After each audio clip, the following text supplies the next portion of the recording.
And welcome back to the Daily Sip at 3:30. Here with me now is Museum Education Specialist with the Mississippi Department of Archives and History, Drew Gardner.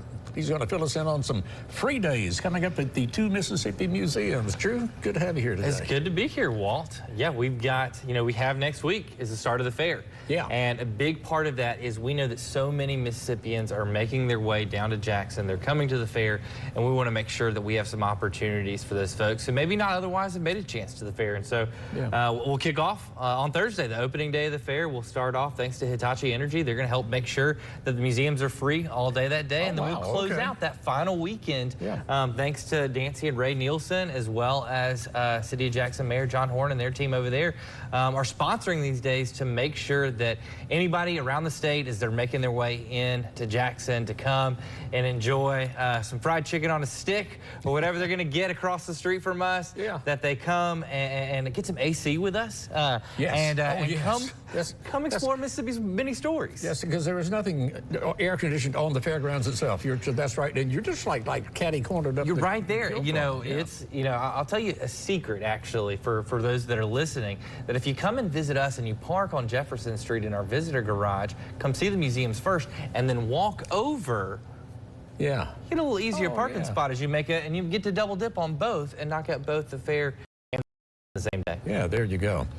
Now, the days again, it's going to be Thursday, opening day, and then what else? So Thursday, October 3rd, we'll kick it off, and then we'll wrap up that last weekend. Friday, October 10th, and then Saturday, October 11th will also be free days as well. So Thursday, Friday, and Saturday, all day, all of them free days. Wow, that's great. Absolutely. Okay. Absolutely. And talk about the museum a little bit. For people who haven't been there, first of all, you're going to be blown away because it's just absolutely amazing, especially if you've not seen the Civil Rights Museum, because I think that's really going to take you by surprise. I told somebody before, if the state of Mississippi was not frank in the story in the Civil Rights Museum, I would hate to have known what they left out.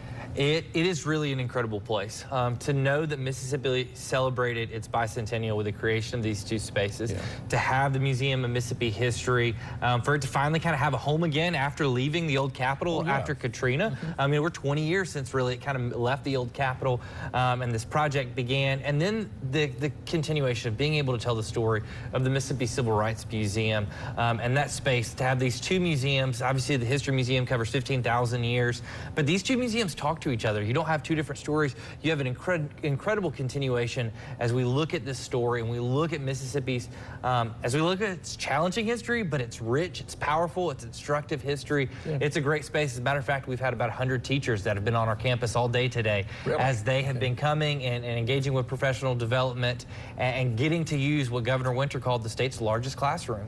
Oh, I guess it would be, wouldn't it? Yeah. Do you have a favorite display at either museum? So a favorite display, I'm by trade, I'm a teacher and a historian. And so I love to be in our second gallery. I love to talk about figures like John Roy Lynch or Blanche Kelso Bruce and Hiram Revels, these early black men who led in this Reconstruction period of really Mississippi's second founding, our nation's second founding. And that's a big part of why we want these days to be free, is we're starting to ramp up. It's not 2026 yet. We already started to talk about the holidays, so we're leaning there, we're getting there. Next year is the 250th anniversary of this nation, and so we want to kind of kick off this, and so that's a big part of why we're having these free fair days. We're ramping up, as a matter of fact, on October 12th. We're going to have, during that Sunday, we'll have a Sunday screening of Ken Burns' New American Revolution screening. It's a preview. It's a 10-part. We're not doing all 10 hours, but we're going to do a 45-minute preview screening of that. But a lot of that is building into this reality of our nation and our state's complex history and making sure we kind of have that at the forefront. Yeah, the free days, Thursday, Friday, and Saturday. You have some free days that are built in all the time, though, don't you? Every Sunday. Every Sunday. It's why you'll notice every single Sunday we open up at 11 o'clock to 5 p.m. and we are free every Sunday. And so we want folks that are able to come after you leave church, come join us, come have lunch at the Nick Wallace Cafe, and come spend a couple hours. It's the best way, because You've seen it. There's a lot at the museums. You could spend a couple of days in there and still not see everything. Yeah. Sunday's my favorite day to tell people, come, spend a little bit of time and spend an hour in a gallery or two. And then you leave and didn't feel like, well, I had to see everything. You can take it in little bits at a time. And these are world-class spaces. And on top of that, right now we have our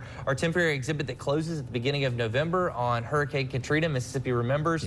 Photography by Melody Golding. And so we'd love for folks to be able to come on a Sunday and get to take in all the pieces at the two Mississippi museums.